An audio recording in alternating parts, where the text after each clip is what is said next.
Chennai நுளம்பூரில் petrol குண்டு வீச்சு, car கண்ணாடி உடைப்பு உள்ளிட்ட வழக்குகளில் தேடப்பட்டு வந்த சீனுராஜ் என்பவரை போலீசார் மடக்கி பிடித்து மாவக்கட்டு போட்டுவிட்டனர்.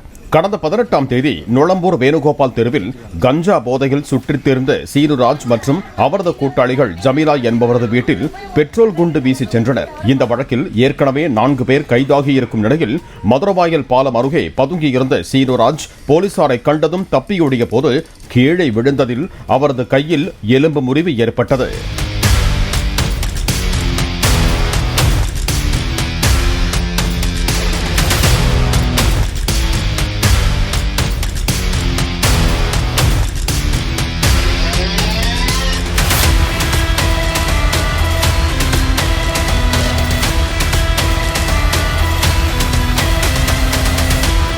பிளே ஸ்டோர் மற்றும் ஆப் ஸ்டோரில் இருந்து பாலிமர் செயலியை QR கோடு மூலம் பதிவிறக்கம் செய்யுங்கள்.